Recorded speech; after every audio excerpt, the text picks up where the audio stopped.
केजरीवाल जी की गारंटी कार्डों की कोई वैल्यू नहीं है जी।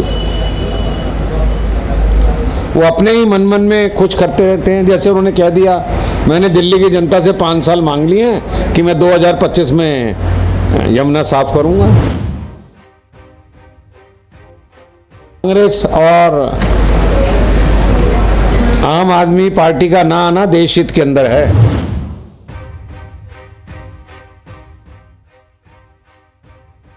सर, क्या लगता है बीजेपी इस बार चुनाव में कितनी पार्षदों की सीटें जीत रही है? बीजेपी भारी बहुमत से चुनाव जीत रही है। जो आम आदमी की खोखली हवा थी, आम आदमी ने टिकटें बेची, भ्रष्टाचार करा। जो हमारे गांधीनगर से आम आदमी पार्टी से एमएलए लड़े थे, वो कहते हैं 6 करोड़ रुपए में टिकट ली थी, तो बाकी लोगों को टिकट नहीं मिली। उनको यही वो दे रहे हैं कि मैंने 6 करोड़ रुपए की टिकट दी, मैं हार गया, मैंने किसी को कुछ बोला तो तुम भी बैठ जाओ मेरे समर्थन में। उनके बेटे को वहाँ टिकट दिया आम आदमी पार्टी से शास्त्री पार्क में। तो ये तो भ्रष्टाचार में लिप्त पार्टी है, पूरा भ्रष्टाचार फैला हुआ। आम आदमी पार्टी तो कूड़े के पहाड़ पे आपको घेर रही है कि 15 साल से जो है बीजेपी थी, लेकिन आप जो है कूड़े का जो पहाड़ 16 और नए पहाड़ बनाने की बात कर रहे हैं, वो उसे ख़त्म करने की बात कर रहे हैं। ये बनाने की बातें करना, पुरानी बातों को जो ना करना, जमुना साफ करने की बात करी थी, कूड़े के पहाड़ बीजेपी ने नीचे करे। गौतम गंभीर ने हमारे जमुना पार में बहुत काम करा, कूड़े के पहाड़ों की हाइट को कम करा। और अभी भी उनका जो है कूड़े से बिजली बनाने का उन्होंने जो एक वो प्रयोग किया है, वो शुरू हो गया है। इन्होंने जमुना जो है साफ करने का वायदा किया था, लोकपाल का वायदा किया था। कहाँ आज लोकपाल कहाँ गड्ढे में चला गया? कोई मीडिया वाला मित्र भी नहीं पूछता कि लोकपाल के बारे में बता दो केजरीवाल जी। आज भ्रष्टाचार में एक इनका मंत्री मसाज करा रहा वहाँ क्रिमिनलों से, वो कह रहा है इसका इलाज हो रहा है। तो ये तो हालत कर दी है देश की इन्होंने। कोई मीडिया वाला पूछने के लिए तैयार नहीं है कि केजरीवाल जी जमुना के बारे में बता दो, प्रदूषण के लिए बता दो, पराली कब जलनी बंद होएगी। वहाँ पंजाब में अब इनकी सरकार बन गई, वहाँ भी बुरा हाल है। तो इनका तो बहुत बुरा हाल है। मीडिया वाला कोई पूछने के लिए तैयार नहीं उनसे कुछ। एमसीडी में बीजेपी का सबसे बड़ा मुद्दा, एमसीडी में सबसे बड़ा मुद्दा है भ्रष्टाचार मुक्त, और जो है पार्टी जो काम पार्टी ने ले रखे हैं, और एक जो है इन्होंने जो हाउस टैक्स का किया है बीजेपी ने कि आधा माफ़, और जो है जो इस पर जो इन्होंने टैक्स लगाए हैं उस टैक्स को कम करने का काम किया है। ये सबसे बड़ा मुद्दा बीजेपी का, और बीजेपी देश के लिए अच्छा काम कर रही है।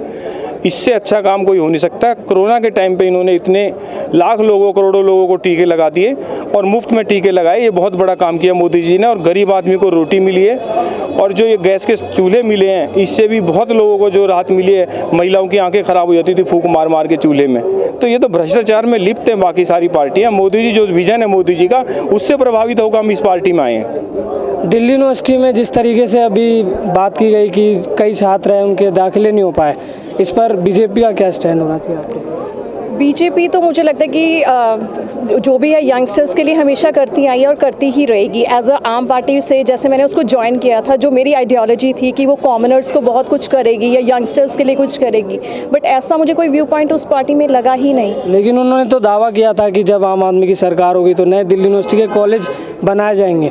मैं भी उसी यूनिवर्सिटी में पढ़ के आज आपके सामने, बट कॉलेज कहीं दिख नहीं रहे हैं और बच्चे बेहद परेशान हैं। स्टिल ऐसा कुछ नहीं है। यंगस्टर्स के लिए जितना वो कर सकते हैं एजुकेशन पॉइंट ऑफ व्यू या जो भी है वो कर रहे हैं। एटलीस्ट आम आदमी पार्टी तो कुछ कर ही नहीं पा रही ना। एटलीस्ट जिसका जो व्यू पॉइंट है वो तो एटलीस्ट बीजेपी कॉमनर्स में रखती है, तो वहाँ पे तो कॉमनर्स की कोई वैल्यू ही नहीं है। चुनाव को कुछ ही दिन बचे हैं और इस तरीके से आपको नहीं लगता कि बहुत देर हो चुकी है? नहीं, ऐसा कुछ नहीं है। लोग को सब समझ आता है, यंगस्टर्स को भी आता है और सबको समझ आता है कि क्या चल रहा है। और जो करप्टेड वो है जिसको हम लेकर चले थे उस चीज़ में आम आदमी पार्टी में, तो वो करप्शन तो सबके सामने है। कितनी सीटों पर जीत दर्ज कर रही इस बार भाजपा? 250।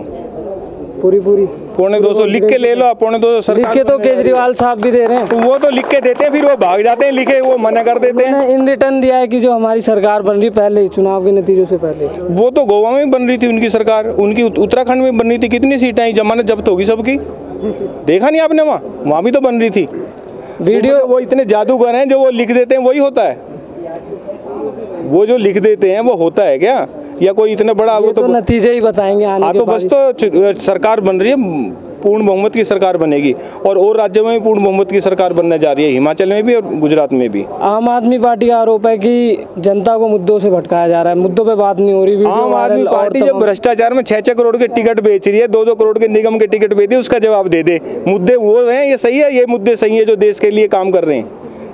आपके सांसद अभी राघव चड्ढा के पास हम इंटरव्यू करने गए तो उन्होंने कहा कि जो जनता है वो बीजेपी को साफ कर दे पूरी तरह, और बाकी सफाई है जो हम अपने आप कर। राघव चड्ढा को तो यहाँ से तो साफ हो ही गया, वो राजेंद्र नगर से वहाँ चला गया, वहाँ से भी साफ कर देंगे पंजाब वाले, देर नहीं करेंगे इतनी उसकी। बहुत बहुत धन्यवाद। वो भी अपना समर्थन भारतीय जनता पार्टी को दे रहे हैं,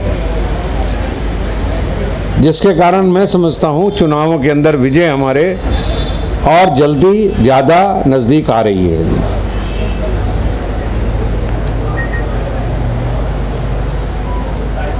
केजरीवाल जी की गारंटी कार्डों की कोई वैल्यू नहीं है जी। वो अपने ही मन में कुछ करते रहते हैं। जैसे उन्होंने कह दिया, मैंने दिल्ली की जनता से 5 साल मांग लिए हैं कि मैं 2025 में यमुना साफ करूंगा। तो भाई यमुना की जो गारंटी 2015 में दी थी उसका क्या हुआ? पॉल्यूशन में पंजाब को, पराली को रोकते थे, गारंटी दी थी, पॉल्यूशन के अंदर कुछ करने को तैयार नहीं है। और जितना भी एजेंडा उनके पर्चे पे छपी हैं 10 गारंटियाँ, उनको ये बता दें वो पूरा कैसे करेंगे जी। आज का सवाल मेरा उनसे यही है, अपने गारंटियों को आप पूरा कैसे करेंगे, उसका रोड मैप क्या है, वो आपके पास कुछ भी नहीं है दूर दूर तक। चाहे वो कूड़ा हो, चाहे वो यमुना हो, चाहे वो पोल्यूशन हो, चाहे वो स्कूल हो, चाहे वो सड़कों पे गड्ढे और ये सब हों जाके।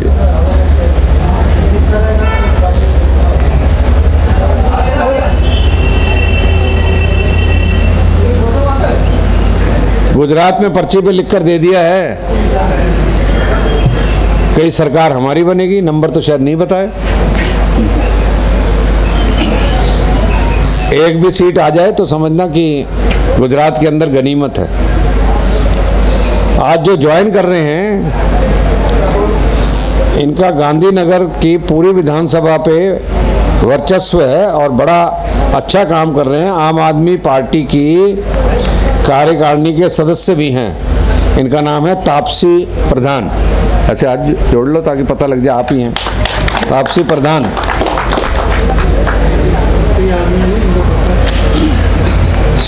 कई आदमी उनके आदमी जिनको पता है उनको तो कौन है। नहीं, प्रेस को पता लग जाए जी, प्रेस को। इनके आदमियों को तो पता भी है। और ये इतने आदमी आए हैं, यही अपने आप में कोई कम बात नहीं है। आप ये समझिए जी, पूरी गांधीनगर खाली कर लिया इन्होंने जी। दूसरी है सिम्मी, ये कृष्णा नगर की उपाध्यक्ष जिले की हैं। कृष्णा नगर जिला उपाध्यक्ष हैं, ये भी आम आदमी पार्टी से हैं। मैं इन दोनों का पार्टी के अंदर स्वागत करता हूं जी। जब से इलेक्शन शुरू हुए हैं रोज ही मैं ज्वाइन करा रहा हूं जाके। शायद ही कोई ऐसा दिन होगा जिस दिन कोई ज्वाइन नहीं करता होगा जी। ये सिलसिला कांग्रेस तक भी पहुंचा है और कांग्रेस के अजय गुप्ता हमको ज्वाइन कर रहे हैं, जो ग्रीवियंस सेल में रहे वाइस चेयरमैन, जो आईटी और मीडिया में रहे और जो साउथ दिल्ली के भी प्रेसिडेंट रहे। ऐसे अजय गुप्ता जी का भी हम पार्टी के अंदर स्वागत करते हैं। इनके साथ ही जेपी सिंह हैं, जो कांग्रेस के ही हैं। महरौली जिले से। कौन सा? महरौली। और महरौली जिले से हैं जी। और तीसरे सज्जन हैं अशोक कुमार, आए अशोक कुमार जी। आप कौन से जिले से हैं? साउथ से ही। साउथ अम्बेडकर नगर विधानसभा से। अम्बेडकर नगर विधानसभा पे हैं। ये भी कांग्रेस में है जी। अगर ऐसा ही चलता रहा तो फिर एक ही पार्टी रह जाएगी, भारतीय जनता पार्टी। विजय गोयल जी, आपने अभी कुछ दिन पहले कहा था कि 20 सीट हो, आप कह रहे थे। मैं सुजान तो उसके बाद खत्म हो जाए, एक बार ज्वाइन करा दूं इनको, पहले वो बता देंगे तो साफ हो जाएगा। 20 सीट आपने कहा था, आज आपके अनुमान से क्या है? वही है मेरा अनुमान कि कांग्रेस और आम आदमी पार्टी का ना आना देश हित के अंदर है। मैं आपसे पूछता हूं ना, जो प्रेस वाले बैठे हैं, एक काम गिनवाओ मेरे से जो आम आदमी पार्टी ने किया हो। कोई, हमें तो कोई काम नजर नहीं आ रहा जी। अब आप ये मत कह देना एक बस लाए हैं जी वो, या आप ये मत कह देना कि भाई उन्होंने नाटक करके एक दाखिला करा दिया है जाके जी। आपको मैंने बताया था, आप दिल्ली विश्वविद्यालय में अब एडमिशन का क्राइटेरिया बदल गया है जी। वहाँ अब एडमिशन नंबरों पे नहीं होते, किस चीज़ पर होते हैं? एंट्रेंस टेस्ट पर होते हैं जी। अब हमें केजरीवाल ये बता दें, आंकड़ा दे दें सिर्फ, दिल्ली सरकार के स्कूलों के कितने बच्चों का दाखिला दिल्ली यूनिवर्सिटी में हो गया, पता लग जाएगा पढ़ाई कैसी हो रही है जी। पास करवाने में तो डायरेक्टर एजुकेशन ने कह दिया था, बच्चों प्रश्न लिख देना, मैं तुम्हें पास करवा दूंगा, मालूम है ना उसका वीडियो। तो अब सवाल ये है कि मैं ये नहीं कह रहा पढ़ाई होती है या नहीं होती है जी, मैं इतना बोल रहा हूँ दिल्ली यूनिवर्सिटी के 90,000 सीटों के अंदर से ये बता दें कि दिल्ली सरकारी स्कूलों के कितने बच्चों का दाखिला ले पाए, उससे मुझे अंदाजा होगा कि पढ़ाई का स्तर क्या है। अगर वो ले ही नहीं पा रहे हैं दाखिला तो तुम उनको नकल करा के 98% अपना रिजल्ट दिखाते रहो जाके। इसी तरीके से हमारा मंत्री कह के गया जी, यमुना में करोड़ों रुपया इनको दे दिया साफ करने के लिए जी, और वो साफ कहता है जी मैं यमुना नहीं साफ कर सकता जाके। तो भाई ऐसे में जीत के क्या करेगा, वो ये समझा दी बात को। जिनसे दिल्ली सरकार ना संभली वो एमसीडी क्या संभालेंगे जाके, आप ये समझिए बात को। तो इसलिए मैं आज इनको ज्वाइन कराता हूँ।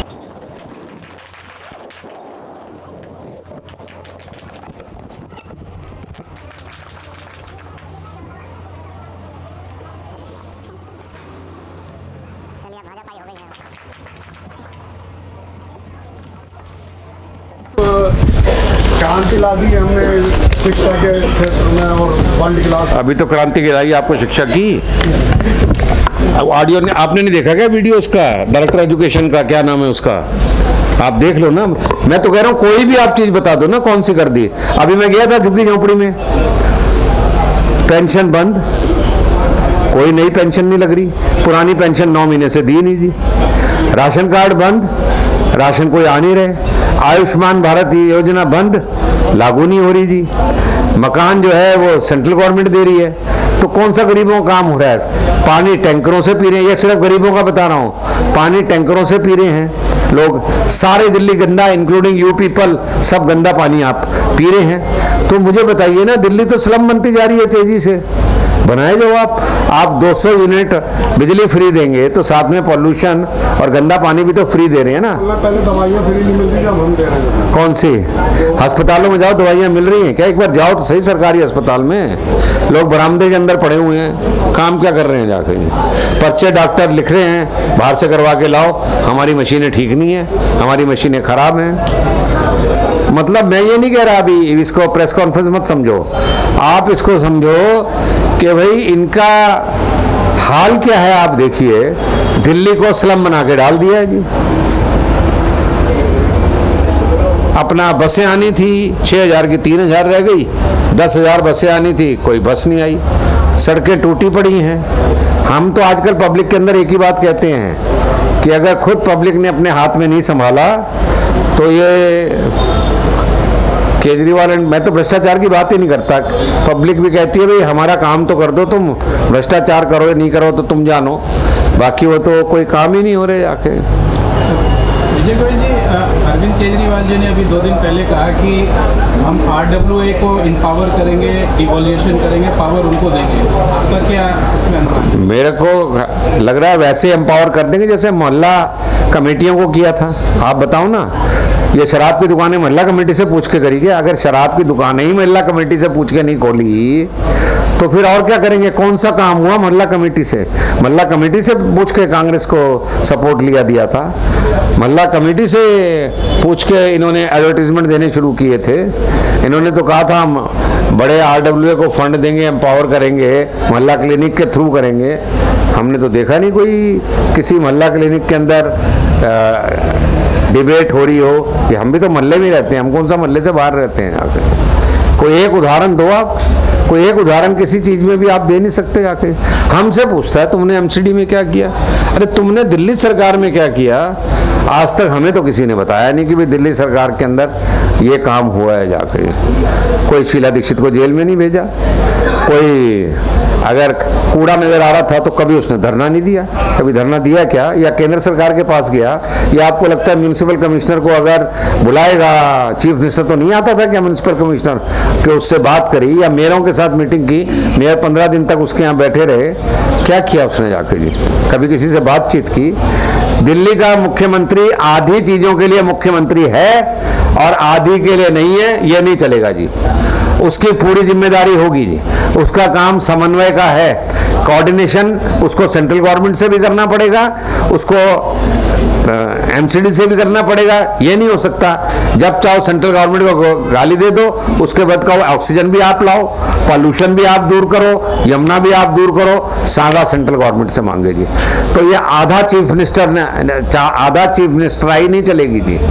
जो भी जिम्मेदारी होगी सारी की सारी वो अकेले की होगी, नहीं तो रिजाइन दे और जाए। ये उसके हैं केंद्रीय मंत्री और वो मंत्री, हमारे यहाँ सब कार्यकर्ता हैं और आज से नहीं काम कर रहे, तब से काम कर रहे हैं। हम तो प्राइम मिनिस्टर ऑफिस में मिनिस्टर थे, सड़क पर जाके जनता की अदालत लगाया करते थे, रिकॉर्ड निकाल कर देख लो। ये इनके लिए हैं कि 4 आदमी इन्होंने बना रखे हैं जी। हमारे यहाँ तो पहले ही मोदी जी ने कह दिया था प्रधान सेवक। जब वो सेवक हो गया तो मंत्री, कोई मंत्री रह गए क्या?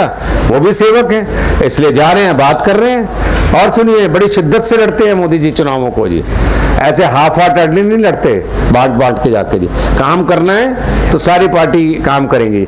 इसीलिए तो यूपी के अंदर 465 सीटों पे जमानत जब्त हुई, इसीलिए तो उत्तराखंड के अंदर कितनी सीटों पे जमानत, 2/3 पे जमानत जब्त हो गई, इसीलिए तो गोवा के अंदर 4 सीट जीत नहीं पाए। तो आप समझिए, वो तो किसी ने कहा फिर गोयल साहब लड़ने क्यों जाते हैं? पैसा इकट्ठा करने जाते हैं, इसके लिए टिकटें ताकि बिक जाएंगी तो उसका पैसा आ जाएगा, इसलिए दूसरे राज्यों के अंदर ही लड़ने के लिए चाहते हैं। इनकी विन विन पोजीशन होती है, पता है आपको क्यों होती है? एक सीट भी आ जाए तो ये कहते हैं हम तो 0 थे, 1 आ गई, इसी में खुश हैं।